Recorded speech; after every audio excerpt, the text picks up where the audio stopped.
بات آتی ہے کہ آپ کے وی آئی پیز جو پھرتے ہیں ان کی سیکیورٹی ٹاپ سیکیورٹی ہوتی ہے، بوم پروف گاڑیاں ہوتی ہیں. غریب کا کیا ہوتا ہے؟ شلوار قمیض اور اس کا گوشت جو کہ آپ کو روڈ پہ ملتا ہے. بات یہ ہے کہ کیا غریب انسان نہیں ہے؟ اس کے لیے سیکیورٹی اتنی نہیں ہونی چاہیے؟ میں تو سوال کرتا ہوں کہ اگر 2 چیک پوسٹ یا 3 چیک پوسٹ وہاں سے نکل کے آ کے اور پہلی صف میں جس طرح افتخار صاحب بات کر رہے ہیں، تو مجھے بتائیں یہ لیک آف سیکیورٹی نہیں ہے، لیک آف انٹیلیجنس نہیں ہے. اور لیک آف انٹیلیجنس نہیں ہے اور اس کے بعد آپ کے جو انویسٹیگیٹنگ آفیسر ہیں وہ کہتے ہیں مجھے اسمیل آئی ہے ایکسپلوسیوس کی. او بھائی اسمیل آئی ہے، آپ کا بامب اسکواڈ کدھر ہے؟ آپ کا تو بامب اسکواڈ ادھر ہونا چاہیے. آپ کا سی ٹی ٹی کا ہیڈ کوارٹر ہے، ایف آر پی کا ہیڈ کوارٹر ہے، ایلیٹ فورس کا ہے، پولیس کا ہے، ہر ایک کے آپ کے ہیڈ کوارٹرز ہیں، اور اس ایریے کے اندر آپ کے ساتھ یہ ہو جاتا ہے. تو پھر تو میں کہوں گا ہمارا دفاع کون کرے گا؟ ہمارا دفاع جب تک اپنی سیکیورٹی کو ہم صحیح طریقے سے پروفیشنل نہیں کرتے. میں نے اسی پروگرام میں اور اپنے پرانے پروگرامز میں کہتا رہا ہوں، پاکستان میں آپ جاتے ہیں سیکیورٹی والا آپ کو کہتا ہے السلام علیکم، ہاتھ ملاتا ہے. دنیا کے اندر کہیں جاؤ وہ اٹینشن آپ کو کرتا ہے کہاں سے آئے ہو، کون ہو تم، آئی ڈی کارڈ دکھاؤ. یہاں نہیں ہے وہ. اور یہی وجہ ہے کہ یہ جو دہشت گرد ہے اس چیز کا ایڈوانٹیج اٹھاتا ہے کہ ہماری جو ٹالرنس ہے وہ اتنا ایزی گوئنگ ہے کہ جو مرضی آ کے کام کر جائے، اور اینڈ میں ہم نے کیا کرنا ہے؟ مذمت ہو گئی ہے بھائی، ہم نے رونا پیٹنا. یہ جو ہمارا میں سمجھو لیک آف سیکیورٹی ہے اس کو ہم نے ٹھیک کرنا ہے. اور اس کو جب تک آپ ٹھیک نہیں کرو گے اور اپنی انٹیلیجنس کو آپ انٹیل کو ٹھیک نہیں کرو گے، یہ حادثے آگے بھی ہوں گے، ہوتے رہیں. لیکن ہم نے یہ نہیں کہنا کہ یہ کیا ہو گیا. آپ نے اپنے گھر کو ٹھیک کرنا ہے میرے بھائی، آپ نے اپنے گھر کو ٹھیک کرنا ہے. اگر میں موجودہ حالات کی بات کروں نوید چودھری صاحب، یہ کوئی زیادہ پرانی بات نہیں ہے جب سی ٹی ڈی آفس کو ہی یرغمال بنایا گیا تھا، اور یہ اتنا حساس ادارہ ہے. سی ٹی ڈی آفس وہاں پر موجود ہے، D I G C T D کے دفاتر وہاں پر موجود ہیں. یہ وہی علاقہ ہے جہاں کی سیکیورٹی پر سوالیہ نشان پیدا ہو گیا ہے. کیا کہیں گے؟ بسم اللہ الرحمن الرحیم. سب سے پہلے تو اللہ تعالیٰ نے قرآن پاک میں ارشاد فرمایا ہے کہ جس نے ایک بے گناہ کی جان لی اس نے گویا پوری انسانیت کا خون کیا. تو آپ اس سے اندازہ لگا دیں کہ یہ کتنا بڑا جرم ہے. کجا یہ کہ نماز ظہر ادا کرتے ہوئے لوگ امام مسجد سمیت جو ہیں وہ شہید اور زخمی ہو گئے اور وہاں خودکش حملہ کیا گیا. تو یہ بہت ہی قبیح قسم کی حرکت ہے، اور گناہ کبیرہ تو بھی چھوٹا لفظ ہے اس کے لیے. اسی پروگرام میں بات کی گئی تھی جب چمن کا واقعہ ہوا، وہاں پر فائرنگ ہوئی، تو میں نے کہا تھا کہ اب معاملات سنسنی خیز نہیں رہے بلکہ دھماکہ خیز ہوتے جا رہے ہیں. اس کے بعد ایک پوری چین چل پڑی. کوئی چیز ہوا میں نہیں ہے، سب واقعات ترتیب سے ہو رہے ہیں. سب کے علم میں ہے کہ ایک معاملات کیسے ہوئے، کس طریقے کے ساتھ جنگجو واپس آئے، کس طریقے کے ساتھ ایگریمنٹ ہوا کہ اسلحہ بھی واپس کیا جائے گا ان کو. پھر اسی کشمکش کے نتیجے میں جب اندازہ لگایا گیا کہ معاملات الٹ رہے ہیں، پھر پشاور میں ایک ہائی پروفائل چینج بھی کی گئی حساس اداروں کی جانب سے. میں یہیں تک رہتا ہوں، وہ نام کسی کا کیا لینا، اب جنگ تو سر پہ آ گئی. بات یہ ہے کہ اب جو آج کا واقعہ ہے اس میں یہ سوچنا چاہیے ارباب اختیار کو کہ جو انتظامیہ وہاں بیٹھی ہے وہ پچھلے کئی ماہ سے گورنر، وزیر اعلیٰ، وزراء سمیت جو لوگ ہیں وہ بھتہ دے رہے ہیں ٹی ٹی پی کو، اور یہ کسی سے ڈھکا چھپا نہیں ہے. میڈیا پہ آگے جو مرضی کہتے رہے ہیں، ان کے متعلق تسلسل سے رپورٹیں آ رہی ہیں. وہی آئی جی ہے، وہی چیف سیکرٹری ہے، وہی انتظامیہ ہے. پنجاب میں آٹا ناپید تھا، نگران حکومت آئی، اسٹیپ کوئی نہیں لیا. انہوں نے افسر تبدیل کیے، آٹا آ گیا کہ نہیں آ گیا، ذخیرہ دوستوں نے باہر نکال دیا. بھئی کے پی کے جیسا ساز صوبہ ہے، وہاں وزیر اللہ صاحب آگے ہیں تو آتے سارے آپ ریشفلنگ کریں، وہاں جو لوگ ہیں وہ اپنے بچا پائے. اب یہ واقعہ بھی میں صرف رپورٹڈ واقعات آپ کو بیان کرتا ہوں، کوئی اندر کی خبر نہیں دے رہا. ایک ایم پی اے پر حملہ ہوا، اس کے گارڈ شہید ہو گئے، وہ زخمی ہو گیا، ہاسپٹلائزڈ ہو گیا پشاور شہر میں. گورنر، وزیر اعلیٰ، شاہ فرمان، محمود خان سمیت کسی صوبائی وزیر کی جرت نہیں اس کی عادت کرنے جائیں، کیونکہ اس کو ٹی ٹی پی نے ہٹ کیا تھا. تو جس صوبے کے اندر یہ صورتحال پیدا ہو اور خوف کا یہ عالم ہو کہ اس کی حکومت جو ہے وہ بتا دے رہی ہو، اس کے بعد ٹی ٹی پی والے وہاں آ گئے ہیں، اب انٹری ہو گئی. ان کے سہولت کار کون ہیں؟ سہولت کار جو ہیں ان تک جب تک آپ نہیں پہنچیں گے، میں افتخار صاحب کی بات کو سیکنڈ کروں گا، تو معاملے کی جڑ تک آپ نہیں جائیں گے. بہرحال اب ہمیں ایک نئی جنگ کے لیے تیار ہو جانا چاہیے. ٹھیک ہے. جاوید صاحب، وزیر دفاع خارجہ آصف کہتے ہیں کہ افغانستان سے رابطہ کریں گے اور انہیں کہیں گے کہ اپنے دہشت گردوں کو کنٹرول کریں، اور ساتھ ہی ساتھ آپ کیا کہیں گے کہ پاکستان کو اپنی افغان پالیسی پر نظر ثانی کرنے کی ضرورت ہے؟ دیکھو اس کے کئی پہلو ہیں. پہلی چیز یہ ہے کہ جن لوگوں نے حملہ کیا اگر وہ سمجھتے ہیں کہ وہ مسلمان ہیں تو وہ مسلمان نہیں ہیں. کوئی مسلمان اپنے مسلمان بھائی پہ اس طرح مسجدوں پر حملہ نہیں کرتا. تو اس لیے اس غلط فہمی یا خوش فہمی سے نکل آئیں کہ آپ جنت میں جائیں گے، آپ سیدھے جائیں گے، اس لیے اس کی فکر نہ کریں. دوسری چیز سمجھنے کی چیز یہ ہے کہ دیکھو پاکستان کی جو جیو اسٹریٹجک لوکیشن ہے، اس کے ایک طرف افغانستان ہے اور دوسری طرف انڈیا ہے. اور اگر پچھلے 40-50 سال سے دیکھیں تو جس طرح فورن پاورز کی انوالومنٹ ہے افغانستان میں اور جس طرح انڈیا کی انوالومنٹ ہے پچھلے 25-30 سال سے افغانستان میں، ان تمام بیک گراؤنڈ کو اگر دیکھیں تو پاکستان کو یہ سمجھ لینا چاہیے تھا بہت پہلے سے کہ یہ وہ مسائل ہیں سیکیورٹی کے جس کو پاکستان نے خود کنٹرول کرنا ہے. کسی نے آ کر آپ کی نہ کوئی مدد کرنی ہے، نہ کہیں آپ کو سہولت دینی ہے، بلکہ جو فورن پاورز ہیں ان کا ایک ہی آبجیکٹو ہوگا کہ پاکستان کو ڈیسٹیبلائز کیا جائے. یہ اسی کی کڑی ہے. اسی فورم سے پچھلے 6 مہینے سے میں پٹ رہا ہوں کہ آپ نیشنل ایکشن پلان کو ایکٹیو کریں. آپ آپس کی لڑائیاں لڑنے سے بہتر تھا کہ آپ سیکیورٹی کے معاملات کو طے کرتے، لیکن آپ نے نہیں کیا. کسی نے کوئی توجہ نہیں دی. سب نے، چاہے وہ پروونشل سیٹ اپ تھا عمران خان کا، چاہے فیڈرل گورنمنٹ تھی، سب نے اپنی سیاست کی. کسی نے سیکیورٹی پر توجہ نہیں دی سوائے ایک دوسرے کو بلیم گیم کرنے کے. جب واقعہ ہوا بنو والا تو اس میں کیا ہوا؟ اس میں جناب پروونشل گورنمنٹ نے الزام لگا دیا فیڈرل گورنمنٹ پہ، دیا ہمارے پاس اکوپمنٹ نہیں ہے، ہمارے پاس اسلحہ نہیں ہے، ہمارے پاس چیزیں نہیں ہیں. یار خدا کا واسطہ ہے، سیکیورٹی پاکستان کی ہے. یہ جو 32 لوگ شہید ہوئے ہیں، ان کو یہ جو کاسمیٹکس آپ بیانات دے رہے ہیں پرائم منسٹر خواجہ آصف، یہ بس کریں. افتخار صاحب ٹھیک کہہ رہے ہیں کہ آپ عملی طور پہ کیا کر رہے ہیں. اور آپ کو اب بار بار میں ایک بات کر رہا ہوں، جو پاکی جو جیو اسٹریٹجک لوکیشن ہے، آپ کو دشمن گھیرے گا، دشمن آپ کو ٹارگٹ کرے گا. آپ کو اپنے آپ کو خود سیف گارڈ کرنا ہے. اور ایک بات میں بڑی کلیئر کر دوں گا کہ ہم نے ہمیشہ بات کی ہے میثاق معیشت کی. ہمیں میثاق سیکیورٹی بھی کرنا پڑے گا. ایک ایسا پلان بنانا پڑے گا. اس پلان کا تعلق کسی بھی پولیٹیکل پارٹیز کی حکومت سے نہیں ہونا چاہیے. بالکل وہ اس کو آٹو پہ چلنا چاہیے، کیونکہ جب تک یہ لوگ شہید ہو رہے ہیں کسی کا کیا جا رہا ہے ان سیاستدانوں کا. دیکھو نا، جس کے غریب کے گھر سے ایک شہید کی لاش اٹھی ہے، آپ اس سے پوچھیں اس کا کیا درد ہے. یہ تو لوگ پھر سیاست کرتے رہیں گے، چاہے پی ٹی آئی ہے چاہے پی ڈی ایم ہے. تکلیف تو اس گھر والے کو ہے. تو ان کے گریبانوں تک ہمیں اب حکومت کے اہلکاروں کو پکڑنا ہوگا کہ اگر آپ ہماری سیکیورٹی نہیں کر سکتے تو پھر یہ جو سیاست کر رہے ہو تو اس کا بھی آپ کے پاس. کہا جاتا ہے کہ حادثہ ایک دم نہیں ہوتا. جہاں تک ہماری حالات ہیں، پاکستان کے امن کو خراب کرنے والوں کے خلاف کارروائی کی جائے گی. اور جیسا کہ وزیر اعظم پاکستان نے بھی اس بات کو واضح کر دیا کہ جو بھی دہشت گرد کارروائیاں ملک میں کرنے کی کوشش کرے گا اس کا صفایا کر دیا جائے گا. ابھی چلتے ہیں بریک پر، واپس آئیں گے، آپ ساتھ رہیے.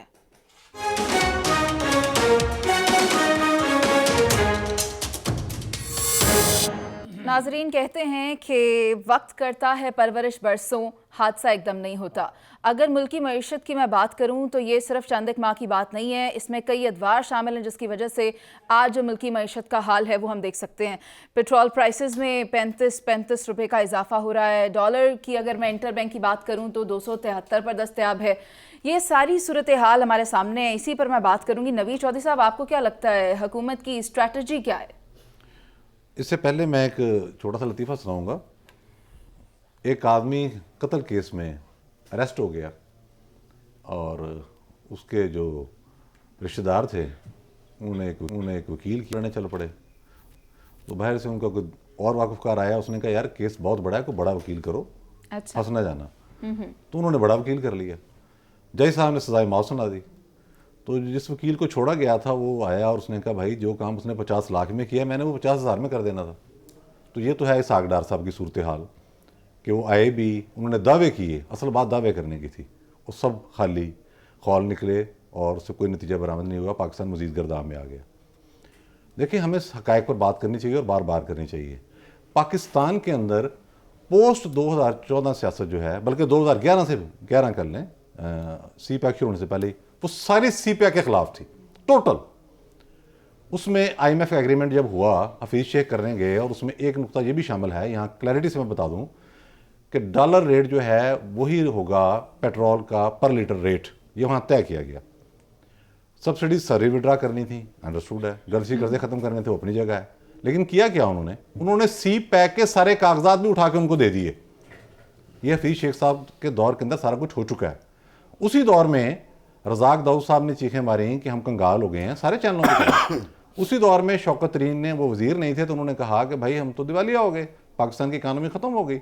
اس کے بعد وقت سے میں خبریں سنائی گئیں کہ پیٹرول 300 تک جائے گا، ڈالر 300 تک جائے گا، مہنگائی کے لیے تیار ہو جاؤ. خود وزیر اعظم عمران خان صاحب ٹی وی پر آ کے یہ کہتے رہے. تو یہ سارے معاملات کلیئر تھے، آپ آئی ایم ایف کے پاس جا چکے ہیں. اب آگے کیا ہے؟ اب آگے خالی دعوے نہ کریں. حکومت کے پاس ایڈمنسٹریٹو کنٹرول نہیں ہے، ماننے والی بات ہے نا جی. جیسے میں نے بتایا تھا کہ دیکھیں اگلی خبر میں آپ کو دیتا ہوں کہ 13 بینکوں نے 3 ماہ میں 100 روپے کمائے ڈالر بلیک کر کے، سب کو چند کروڑ روپے جرمانہ کر کے معاف کر دیا گیا. یہ آج کا عالم ہے. 10 ارب ڈالر اس وقت پاکستان کے شہریوں نے چھپا رکھے ہیں. یہ فارکس ایسوسیشن کی رپورٹ ہے، میں اپنی نہیں دے رہا، کوئی نکالنے والا نہیں ہے. افغان ٹرانزٹ ٹریڈ کے ذریعے جو کچھ ہو رہا ہے، لیگل بات کر رہا ہوں، جو اسمگلرز کو چھوڑ دیں، 2 ارب ڈالر ماہانہ وہاں جا رہا ہے. یعنی کہ فزیکل ڈسپلن نام کی کوئی چیز نہیں ہے. یہ صورتحال حکومت کی کمزوری اور بیڈ گورننس کے باعث ہر گزرتے دن کے ساتھ مزید خراب ہوتی جائے گی. اگر آپ سٹینڈ نہیں لے سکتے تو پھر آپ ہاتھ کھڑے کر دیں. یہ ممکن نہیں ہے. آئی ایم ایف کا معاہدے میں تو آپ نے جانا ہی جانا ہے، وہ تو دیکھیں دوسرا راستہ ہی کوئی نہیں ہے. لیکن اگر آپ نے اپنی کارکردگی بھی ایسی رکھی کہ آپ ڈرتے رہے مافیا سے، کارٹل سے، آپ کے پاس اختیار نہ ہوا، تو اس کے نتیجے میں بہت بھیانک نتائج برآمد ہوں گے. افتخار صاحب، یہ بھی عین ممکن تھا کہ اسحاق ڈار صاحب کامیاب ہو جاتے. انہوں نے کوششیں تو بہت کی جس طرح کے انہوں نے دعوے کیے تھے، لیکن پاکستان میں جو سیاسی جماعتیں ہیں ان کو اگر اس کا ذمہ دار ٹھہرایا جائے، کیونکہ ملک میں استحکام تو آنے ہی نہیں دیا کہ پریکٹیکلی کچھ کیا جاتا، اور وہ ساری صورتحال دیکھتے ہوئے دوست ممالک نے بھی ہاتھ کھڑے کر دیے. آپ کیا کہیں گے اس پر؟ دیکھیں اس میں تو کوئی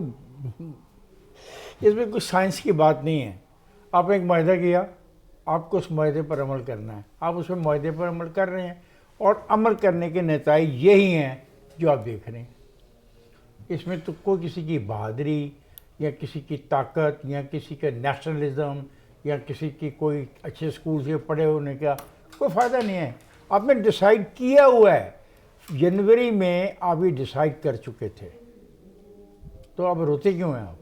یہ بات سے میں اتفاق کرتا ہوں نوید چودھری کی، اگر بس کی بات میں ہاتھ کھڑا کر دیں کہ ہم سے نہیں حکومت چلتی، اس کو دے دیں جو زخمی ہے، وہ آئے اور حکومت چلائے. اور جو یہ پیٹرول کی قیمت بڑھی ہے اس کو فوراً کم کرے، آٹے کی قیمت کو کم کرے، چینی کی قیمت کو کم کرے، دالوں کی قیمت کو کم کرے، گوشت کی قیمت کو کم کرے. گڈ، ویری گڈ، میرے لیے تو بڑا اچھا ہے. لیکن پرابلم کہیں اور ہے. پرابلم ہے کہ جب آپ سائن کر چکے ہو، آپ کو پتہ ہے کہ آپ کیا ہونا. ابھی میرے ساتھ جو دوست بیٹھا ہے یہ مجھے خوف زدہ کرے گا، اپنی طرف سے خبر دے گا ابھی کہ افتخار صاحب ابھی تو اتنا اور بڑھنا ہے. او بھائی مجھے پتہ بڑھنا ہے، کیونکہ یہ تو لکھا ہوا ہے کاغذ پہ کہ بڑھانا ہے. تو ایک بات ہے جو ہو سکتی ہے پاسبل، گورننس. اس گورننس نام کی بھی چیز کوئی نہیں ہے. پنجاب میں تھوڑا سا حالات اچھے ہوئے ہیں، آٹے کی جو قطاریں اور لائنیں لگی تھی وہ کم ہوئی ہیں تھوڑی سی، اس وجہ سے کہ وہ گورننس کے ذریعے ہو سکتی تھی. لیکن یہ پیٹرول کسی کے ہاتھ میں نہیں ہے. جو آپ نے وعدہ کیے تھے، دیکھیں کل تھا 303 روپے چنائی میں 303 روپے لیٹر تھا. لیکن وہاں کی جو اقتصادی صورتحال ہے وہ اس کو برداشت کر سکتی ہے. ہمارے اقتصادی صورتحال تو برداشت ہی نہیں کر سکتی. میں اس پہ تبصرہ نہیں کرنا، وقت ضائع کرنا ہے اور آپ کا ٹائم بہت ضائع ہو جاتا ہے. سر آپ جس دوست کی طرف اشارہ کر رہے ہیں انہی سے مشورہ کر لیتے ہیں. کیا ہے وہ مطلب ایک ماہر آدمی ہمارے پاس بیٹھا ہے، وائی ناٹ تو اس کی خدمات حاصل کی. حکومت کی حکمت عملی کیا ہے بتائیں، کیونکہ افتخار صاحب کہہ رہے ہیں آپ زیادہ بہتر بتا سکتے ہیں. ابھی تو فی الحال حکومت کی حکمت عملی ہے کہ میاں نواز شریف صاحب کو کوئی ایسی چیز کھلائی جائے جس سے ان کو نیند آ جائے.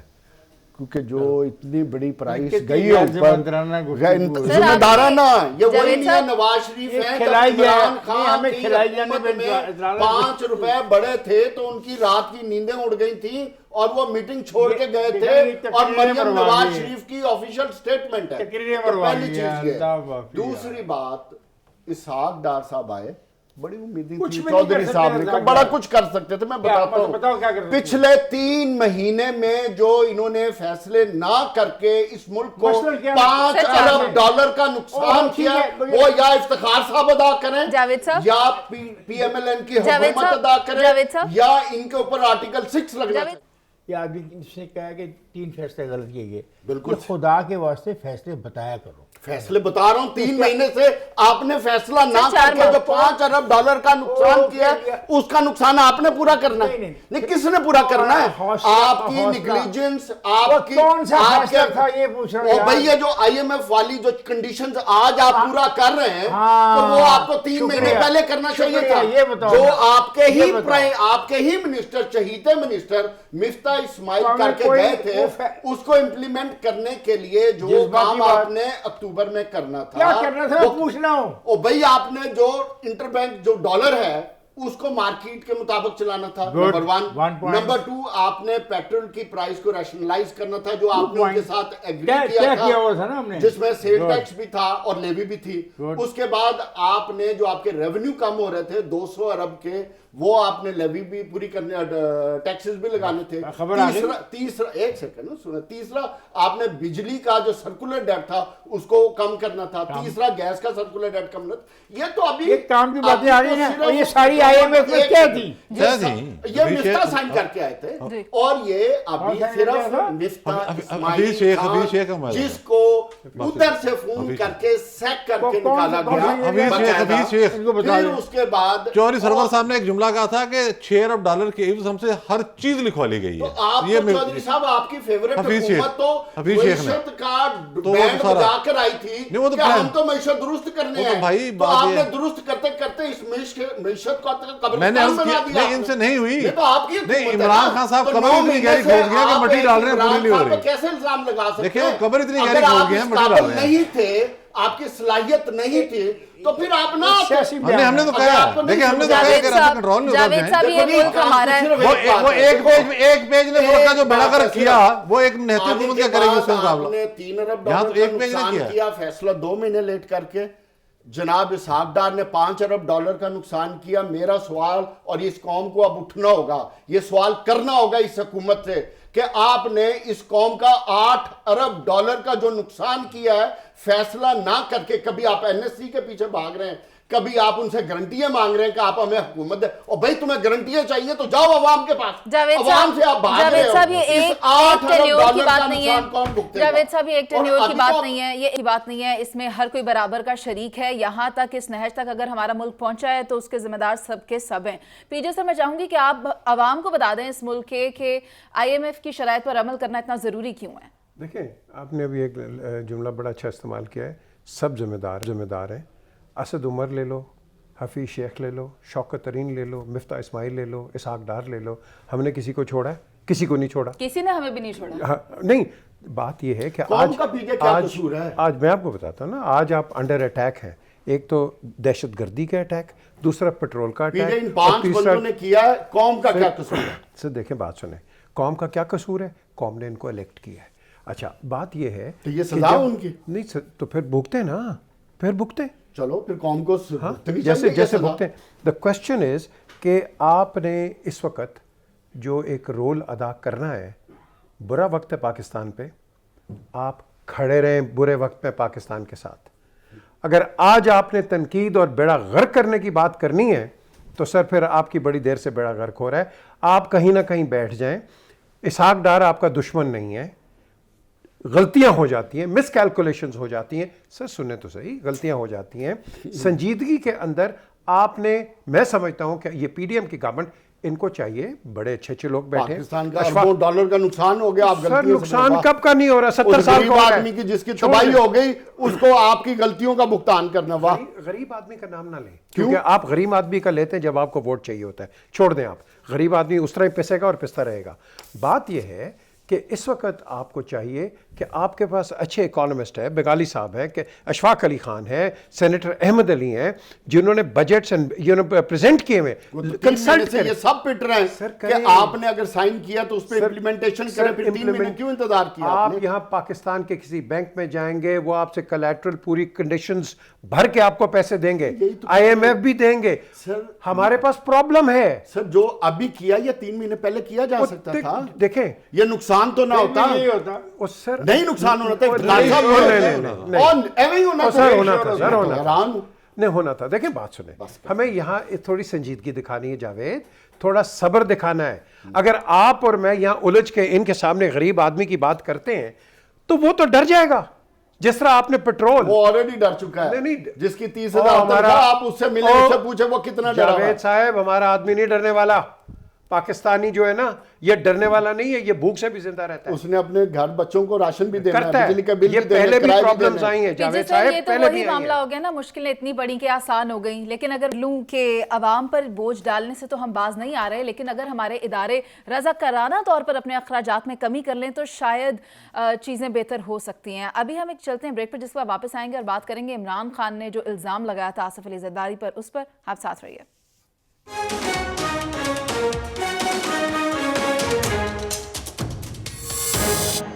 Welcome back. جیسا کہ ہم سب کو معلوم ہے، کچھ دن پہلے کی بات ہے، عمران خان، چیئرمین پاکستان تحریک انصاف عمران خان نے الزام عائد کیا تھا آصف علی زرداری پر، اور اس کے نتیجے میں آصف علی زرداری نے عمران خان کو 10 ارب ہٹانے کا نوٹس بھیج دیا ہے. اور اسی سے جڑی ہوئی خبر کے سلسلے میں شیخ رشید کو تھانے طلب کر لیا گیا، کیونکہ شیخ رشید نے یہ کہا تھا کہ میرے پاس ثبوت ہیں جو تمام سازش کی گئی ہے. ایک اور موضوع جس پر ہم اسی سیگمنٹ میں بات کریں گے وہ ہے لاہور ہائی کورٹ نے اسمبلیاں تحلیل کے 90 روز میں الیکشن کروانے کا بھی کہا ہے. تو میں چاہوں گی سب سے پہلے نوید صاحب آپ اس پر روشنی ڈال دیں کہ عمران خان نے جو یہ بات کی ہے اس کے سیاسی مقاصد کیا ہیں. دیکھیں، یہ ایک تسلسل ہے، وہ جو انگریزی کا محاورہ ہے کہ نپ دی ایول ان دا برڈ. اگر یہ معاملہ شروع سے ہی اس کو دبایا نہ گیا قانونی طریقے سے تو بات بڑھتے بڑھتے یہاں تک آئے گی کہ گلی کوچوں کے اندر لڑائیاں ہوں گی. اب کبھی وہ کہتے ہیں مجھے امریکہ مروانا چاہتا ہے، کبھی مجھے کہتے ہیں کہ حساس ادارے کے لوگ مروانا چاہتے ہیں، کبھی کہتے ہیں رانا ثناء اللہ میرا قتل کرانا چاہتا ہے، کبھی وہ اور باقاعدہ پلان بتاتے ہیں پورا. لیکن اس کیس میں بہت ہی خوفناک بات کی انہوں نے. کبھی کہتے ہیں مجھے مولوی مارنا چاہتے ہیں.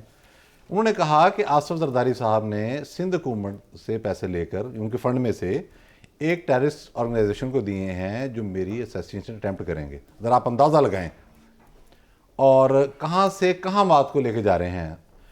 جھوٹ بولنے کا تو معاملہ ان کا ہے جس کو یو ٹرن کا فخر سے وہ نام دیتے ہیں. اس طرح کی جب باتیں آپ کریں گے اس کا نتیجہ کیا ہوگا؟ آپ کے جو جذباتی سپورٹر ہوں گے وہ پاکستان پیپلز پارٹی کے کارکنوں پر اور قیادت پر برس پڑیں گے یقینی طور پر جی، اور اس کے نتیجے میں کہیں کلیش ہو جائے گا. تو عمران خان صاحب کا مقصد تو یہی ہے کہ پاکستان کے اندر اتنی بڑی disturbance who law and order کے حوالے سے کہ پھر ان کا کوئی نہ کوئی داؤ لگ جائے کسی طریقے کے ساتھ.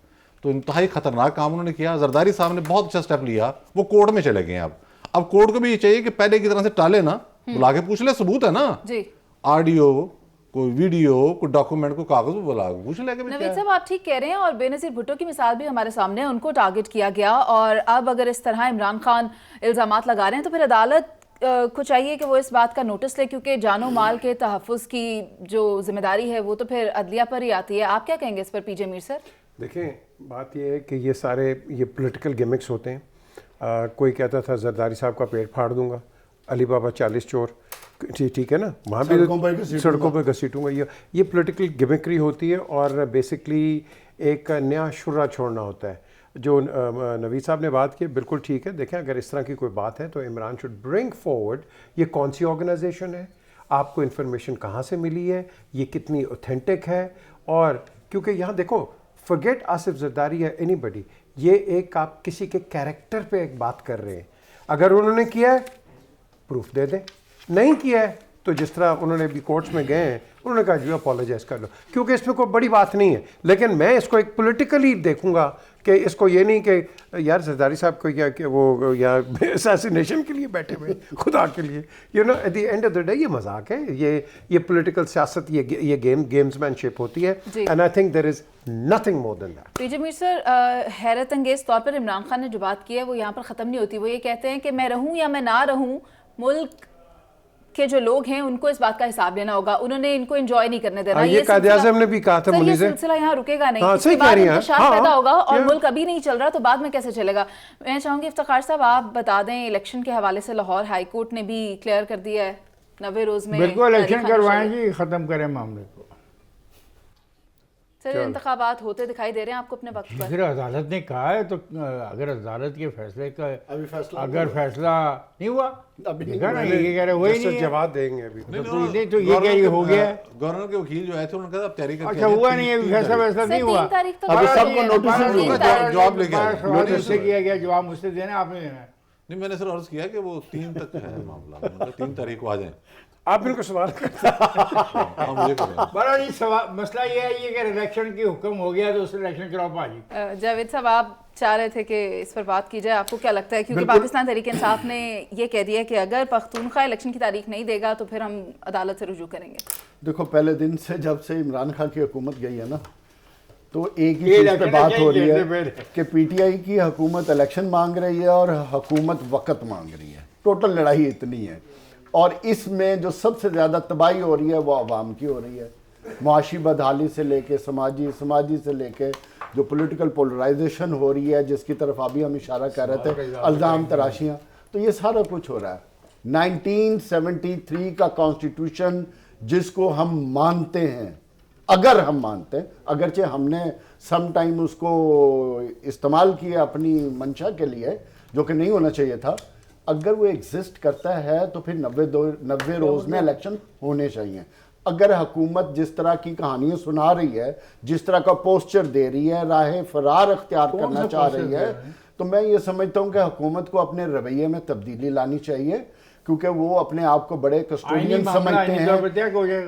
اگر آئینی معاملہ ٹائم پہ طے ہوا ہوتا, گورنر صاحب ڈیٹ دے چکے ہوتے تو پھر ہائی کورٹ میں ریٹ تک نہ جاتی, عدالتوں تک فیصلے نہ, اور نہیں ہوتی. اس لیے ہر بات کے لیے آپ کو عدالت کا سہارا لینا پڑا. یہ ایک آئینی معاملہ تھا, کرسٹل کلیئر تھا, تو پہلی بات ہے الیکشن کمیشن کو خود ڈیٹ دینی چاہیے تھی. اگر پاکستان کی تاریخ میں پہلی دفعہ الیکشن کمیشن نے اپنی طرف سے اٹھا کے گورنر کو بھیج دیا ہے تو یہ بھی تو چیز دیکھنے کی ہے نا. اور گورنر صاحب اس پر بیٹھ گئے آرام سے, ڈیٹ دیں اور یہ جو تذبذب ہے اس کو ختم کریں تاکہ معاملہ آگے چلے. آگے خلف چاہ رہے اس کو ختم کیا جائے. جاوید صاحب بہت شکریہ آپ کا. افتخار صاحب, پی جے میر صاحب اور نوید چودھری صاحب, بالکل عدالت نے گورنر سے یہ کہہ دیا ہے, اس حوالے سے نوٹس جاری کر دیا ہے. 3 فروری کو جواب طلب کیا. جہاں تک رہی عمران خان کی بات, اور عمران خان نے جو بھی الزامات لگائے آصف علی زرداری پر, اس پر معاملہ یہ ہے کہ سیاسی مفادات کے لیے دوسروں کی زندگیوں کو خطرے میں نہیں ڈالنا چاہیے. ابھی پروگرام کا وقت ختم ہو گیا, آپ سے اجازت اللہ نے کے بعد.